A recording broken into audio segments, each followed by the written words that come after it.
video going over Louie's Lego cash flow question. So it's asking us to prepare a cash flow statement for the year ending 30th June 20X1.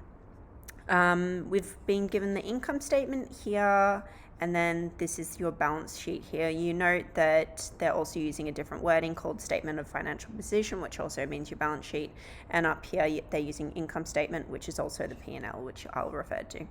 So we've got 2 years listed here. We've got let's say 2020. So that's these figures here. And then the following year is 2021. So this is the year we're preparing it for. But as you should remember from the Collaborate session, we're looking at cash movement. So it's the change between those 2 years there. Okay, so we've got this additional information here, which is very important. I will read that in a second, but what I want to do is set up our cash flow statement, because you were not given you're not allowed, it's closed book exam, and we're not providing you with any templates, so this is having to go off memory. Now, the title of the cash flow, it is given to you in the question, so you can just copy and paste that into your answer box within an exam. But it is very similar to your P&L. So you can see that it's got for the year ending 30th June 2021. So that's given to us. So statement of cash flows for the year ended 30th June. Okay, so that's our title. Remember, we've got our 3, which is our operating, investing, and financing. So let's go in and make our titles. Activities. Let's go down here, investing activities, and then we'll go down here, financing activities. Okay, what I'm going to make a note here is where all of these come from. So operating activities, just doing it in brackets, is going to come from your P&L, but we're going to pull information from the balance sheet. Investing activities is going to be our non-current assets from our balance sheet. And then our financing is going to be our non-current liabilities and our equity from our balance sheet. So think in your head, if you can remember that information, that's going to help a lot. Then what we need to do is we have net cash flow, and then that's going to be the sum of everything above. So double L there. Then we're going to have opening cash balance, and then closing cash balance. Okay, so we've built out the bare bones of our cash flow, but what I want to do now is I'm going to start filling in the information. So we can start off by doing these 2 here. So we go into our balance sheet, we look here at our cash at bank, and we've got our opening balance, which is, if we write over here, 24,000, and then we have our closing, which is 101,370. And then our net cash flow is going to be the difference, so it's an increase, so it's going to be a positive, so minus those 2, which is $117,370.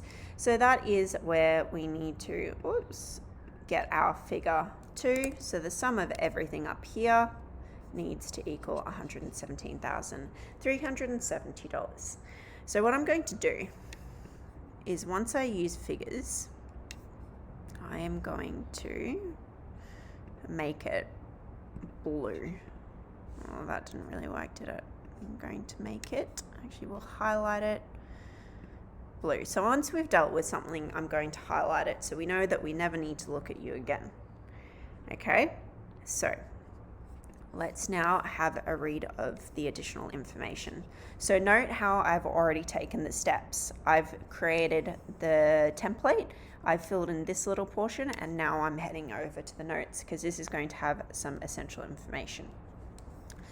So during the year, plant and equipment costing $44,000 with a written down value of $22,000 was sold for $15,000. So that means there's going to be cash coming in the door, and that's P&L. That's your plant and equipment. So that is a non-current asset. So that is, where's that? Non-current asset investing. Okay. Point number 2. All purchases of non-current assets during the year were paid for cash. Okay. So that means that was a purchase over here. That was cash. So this is going to be a cash movement over here. Tax paid during the year was $12,830. So this will be important to note, and that's tax is going to be our operating. So I like to do operating last because it is the most difficult. Okay, so I've understood the additional information. Now let's have a look at our next step. So I like to leave operating activities last because it's the most difficult. So let's then go down to the easy ones first. So investing activities, we want to head to our non-current assets. So let's go, where are we looking? This is where we're looking here. Here are our non-current assets. Now, plant and equipment, we know that we've got little asterisks because we've got that note in the below in what's it called? The additional information. Accumulated depreciation. Now, we never, ever deal with accumulated depreciation in cash flow. Why? Because depreciation just reduces the value of an asset. It has zero cash movements. So I'm going to make that red. So we know not to touch that at all. Okay, plant and equipment. Now, we have, let's deal with this. Let's get the hard work over and done with. So we know that we've had a sale of $15,000, so cash coming in. So we can write sale of plant and equipment, and it's money coming in the door of $15,000. Okay, so there we go. Happy with that. That's a positive in my cash flow because it's money coming in. So we've dealt with that portion. Now, let's have a look. We have got an increase. We've got an increase in the P&L here, in the plant and equipment for the 2 years. But we have to take into consideration of this information. So of that $15,000 that we sold, it was worth in 2020 $44,000. So that means we need to reduce the 2020 amount of 2020 amount of $92,000 by $44,000 because that sale here is not included in this amount. Okay, so what I'm going to do over here is go amount of 2020 P&E X 2021 sale. Okay, so we go 92,000 minus, actually don't need the comma, minus 44. Okay, yep, that's correct. So this is our opening balance of P&E X amount sold. Okay, and then that 106,000 here, 106, is already, it's our closing balance and it's already X'd the sold amount. Okay, and then we get the difference. So we've got 58,000 there. Now, I just want to explain this a bit more. So this sale has occurred during the year. So that means the assets have already gone. They're not going to be included in this amount. So we know they're not being included in this amount. So we need to deduct the value of it in 2019 to get the true asset movement, excluding that sale amount. So we've done that here. We've excluded that $44,000 of that sale price. So that's our opening balance of it. And then we have our 106, which is already excluded because between that time period, we sold the assets.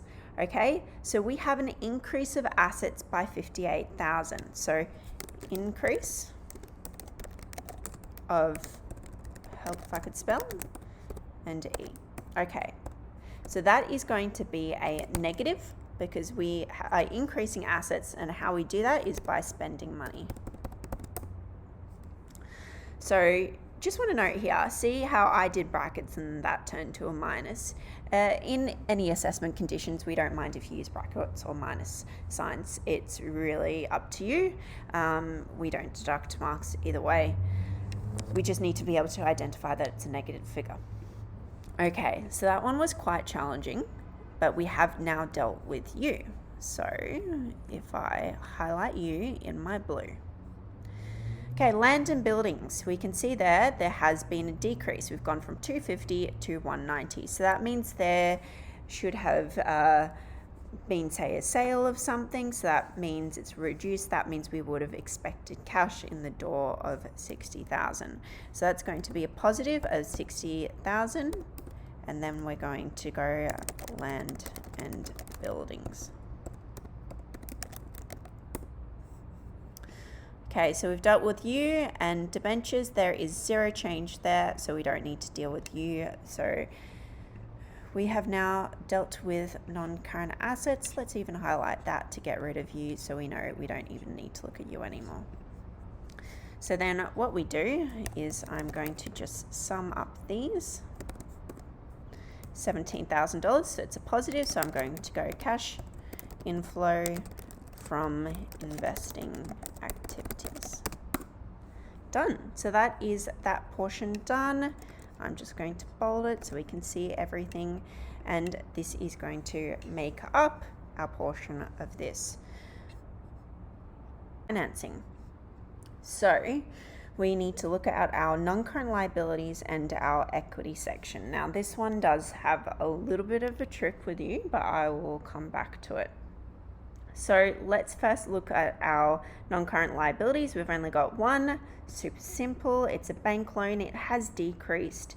And how do you decrease a loan? By paying it off. So we can go bank loan, and that is a negative $2,000. So it's gone from $6,000 down to $4,000, so that's $2,000 there.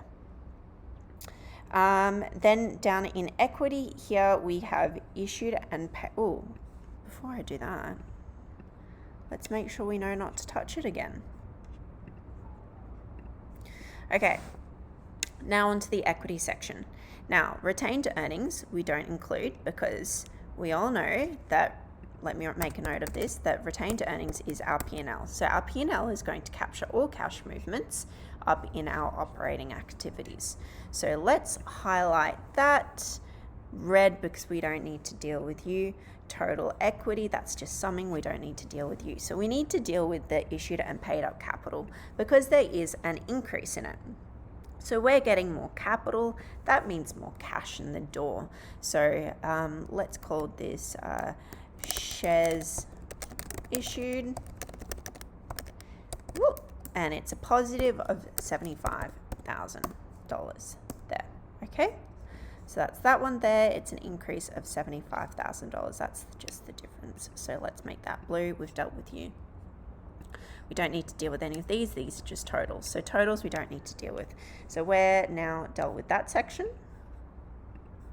And we're now dealt with a little equity section. But I did say there was something a little tricky. So have a look at our income statement up here. It does have something down here called dividends paid. So dividends is an equity item. So you do need to have a little scan of the P&L to see if we need to include that. So it's saying dividends paid, so that's telling you that it's money going out the door. So we can go negative 20,000 and we can go dividends paid here. So let's do the sum of that. So that's all we need to include. So I'm going to make that blue to make sure that we remember that we've dealt with that. Oh, what happened there? Blue, we've dealt with you. So it is a positive, so then we go cash inflow from financing activities. Okay, so let's do a little sense check. So we can go add those two together, that equals 70,000. So that means we know that operating has to equal 117 minus 70, 47,000. Okay, so that's what our operating activities is going to equal to. We'll delete that. I'm going to bold this. So we've now completed our investing and our financing activities. Operating activities, I'm going to start with, in my opinion, the most challenging, which is receipts from customers and payments to suppliers. Okay, so if you remember back from the collaborate, they've got a bit more calculations involved. So I'm just adding a new tab to show workings, because remember, in an exam condition, we have to show our workings. So, what's our formula for receipts from customers? It is opening balance of accounts receivable plus sales minus closing balance of accounts receivable. So I want to show you how I would lay this out in exam conditions in order to get full marks. It's important, if you do make an error, we can try and give you part marks along the way. This is why we do it. So we've got 96,000, which is our accounts receivable opening balance, plus sales of, what is that? 196 minus closing of 116. Okay, and then what we need to do is we actually need to do the calculation of that. So I was just showing you that so you know what to do, but I'm just going to move out all these spaces so Excel will actually calculate the formula for me. It's 176,000. So receipts from customers, it's a positive, money coming in the door, 176,000. So that's that portion done. Now let's highlight everything we've dealt with so we know we don't need to touch you anymore. We've dealt with sales. Okay, so we've dealt with those parts. Now let's go to payment to suppliers. Now, if you remember from the collaborate, it is a two-step process. Step one is calculate purchases. This question is a little bit different because it's actually given you the purchases figure amount here of 56,000. So we know that purchases are 56,000, but I'm going to show you how we get there. Now, the formula of purchases is closing balance inventory plus cost of goods sold minus opening balance inventory. Okay, so let's have a look. So let's go down here. Our closing balance of inventory is 31,000. Let's just plus our cost of goods sold. So here our cost of goods sold is actually at this 117,000. And our closing, and then minus our opening, which is 92,000. So that's 56,000. So that is correct here. Now this is actually showing you here that is got your opening balance and your closing balance. So this is basically that calculation all there for you. So we actually don't need to deal with inventory. We've already dealt with it. Let's make that blue. So that's step one. Step two is calculate the payment to suppliers, which equals opening balance accounts payable plus purchases, which is from above, minus closing balance accounts payable. So we've got our payment to suppliers, that's our, opening balance accounts payable, which is our 78,000. Let's go in here. Plus our purchase of 56,000 minus 49,000, which is our closing, which gives us 85,000. So that is our two-step process we need to do. But obviously in exam conditions laid out like this, I want to see your formula, what figures you've included, and the total. And actually what you're calculating, what your calculations are in relation to. So payment to suppliers is a cash going out the door, so we need to go negative 85,000. Okay, now let's mark off what we've actually worked with. We've worked with accounts payable. And then up here, we have dealt with all of this stuff. Amazing. Easy, easy, easy. That is all done. Now, next part I want to do is I want to bring our attention back down to this note section. So here, this is a really easy one. It's saying tax paid during the year was $12,830.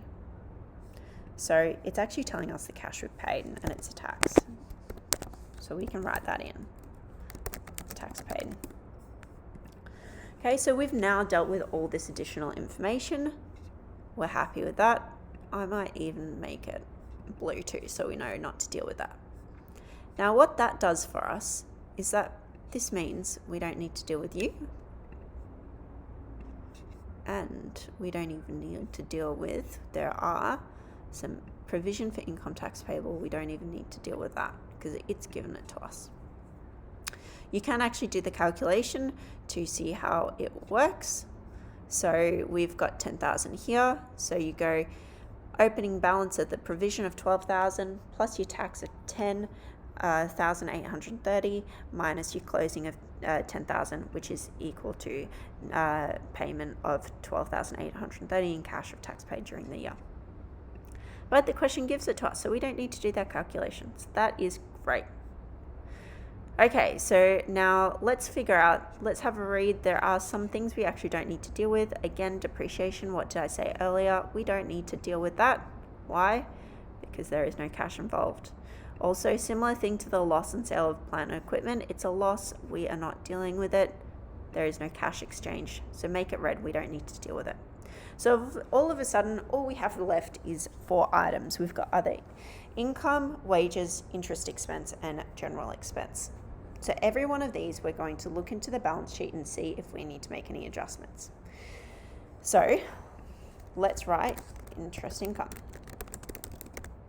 We have 9,200.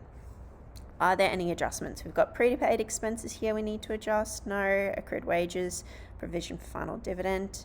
No. So I'm going to make a note here quickly. Look, this hasn't had any movement. We don't even need to consider that because there's no cash movement. So let's make that a red. We don't need to deal with that. There's a change here in wages and there's a change here in prepaid expenses. Okay, so we do need to deal with that. But we know with other interest income, there's nothing in the balance sheet that we need to adjust for. And that's other income, which is a positive in the business, 9,200. Cool, we've now dealt with that. Bam. Okay, next we're going to deal with wages. Wrong column. Wages. Now, is that one of the ones we needed to adjust for? Yes, it is. We've got accrued wages down here. Now, accrued wages means that it's something that is owing that we have not yet paid for. So, we're going to do our calculation. I might do wages over here. So our formula for that is our opening balance of accrued plus our wages minus our closing balance of accrued, which equals, what is that? 1,500 plus wages of 15,000 minus closing balance of accrued is $400. Okay, so that means wages is 16,100 of cash actually paid. So cash going out, we go negative 16,100. We have now dealt with, where is it? We've dealt with you. And over here, wages, we have dealt with you. Okay, next one, interest expense. I don't think there's anything to adjust for. Our leftover one is just general expenses, so we can just go interest expense, which is a negative, what is it, 1,600. Easy peasy. Let's highlight you because we know we're done. Oh. And our very last one. I'm just going to insert some rows above because this is getting quite chunky. We have general expenses. We do need to adjust for that. So let's go over here. Now this is prepaid. So that means we have paid for something in the future. So that means of that 1,200 of our opening balance, that was paid past year. And then this 1,500, that means it's paid for something in the future. And remember, we're looking at cash. So we actually need to flip our equation to go closing balance of prepaid minus general expense plus general expense minus opening balance of prepaid. So let's do our math there. So that is 1,500 plus, what's our general expense? 22,000 minus our opening balance. Where are we? 1,200. So that's 22,300. So again, that's a negative 22,300. Okay, so just the distinction between these two while we flip the formula. General expense, this was a prepaid amount. So you really need to think about how the cash operates. So here, this was paid in the last period for future expenses. So we need to flip that equation. Whereas accrued, where are we down here? Going blind. Accrued wages over here. So that means we're incurring something, but we have not yet paid for it. Okay, so we have now done everything. Let's make that blue. I'm very visual. I like to know that I've done everything I need to do. I've dealt with everything in here. Let's make that blue. I haven't missed a single thing. We've dealt with all the additional information. Let's sum that up.